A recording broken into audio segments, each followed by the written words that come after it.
Good morning, boys and girls. Welcome back to the eastern wing of the Stink Bug Works.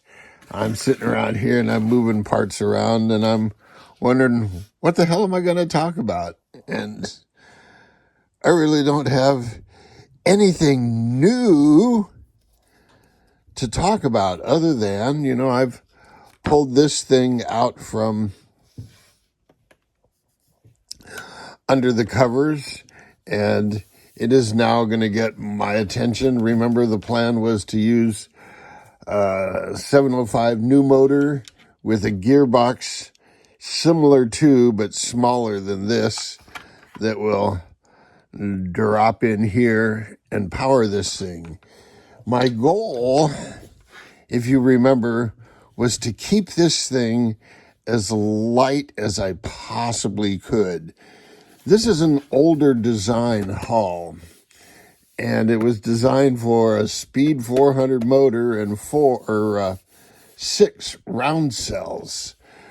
So it was designed to carry a bit of weight, and as such, they made the ride pads plenty big to accommodate that weight. Now, in today's world, and there's going to be more on this thinking coming from me later on, too. In today's world, they would cut this here and remove this whole inner portion, leaving essentially just the outer side of these sponsons for your flotation. Because as you get more and more power, you need less and less area. Anyhow, I'm going to put a low power system in it and take advantage of all this area. And remember, the friction is a function of the weight.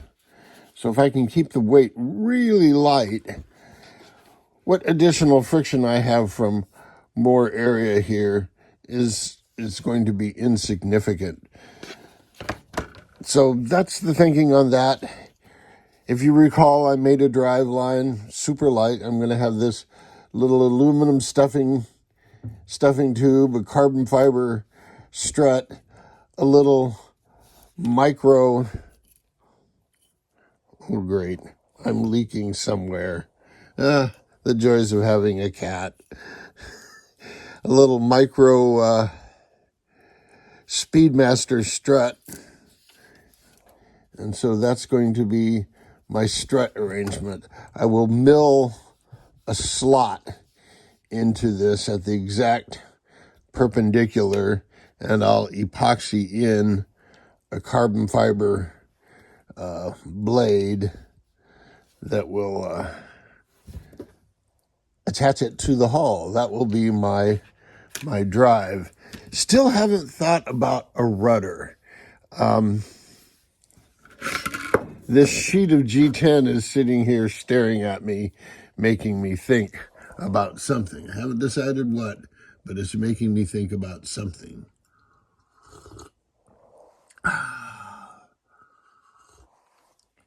You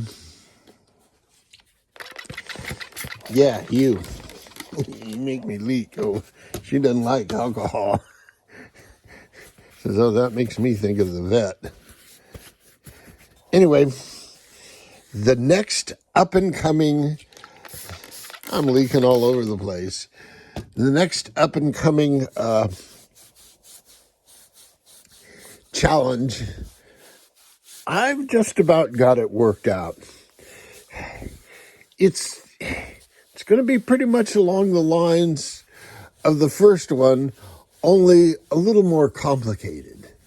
I'm going to make it a little more complicated. You're going to have to do some driving. How much driving? Well, not a lot. Not a lot. So I guess the question I have for you is, when do you want to do the next competition? Do you want to do it right away? See, now, for the first competition, I gave everybody the opportunity to build a boat for the competition, and it seemed like nobody wanted to build a boat. So it's not really important that I give you the time to do that. So I could just post a challenge at any old time, and you go in and you look at your shelf of boats. Trust me, I know all of you have at least 2 boats. We ought to have a rescue boat race. That'll come later. Anyway, all of you have at least 2 boats, so you got something you could go out and do my next challenge. So what do you think? This is the middle of September. October. Ooh, Halloween is the end of October. Now, water shouldn't be getting hard on the East Coast by then, should it? I don't know. I've never lived there. I've only lived in Southern California, as did my father, and his father before him. Let's see, my father, his father before him. Does that get us back into the back into the 1850s, where however far that goes back. Oh, I have the princess here. So there you go, boys and girls. Some mindless wanderings. I didn't have any topics to talk about, so we got a challenge coming up. Let me know. You think Halloween would be a good date to have it? Ooh, yeah. Halloween would be a good date to have it. Until next time, boys and girls, jet out.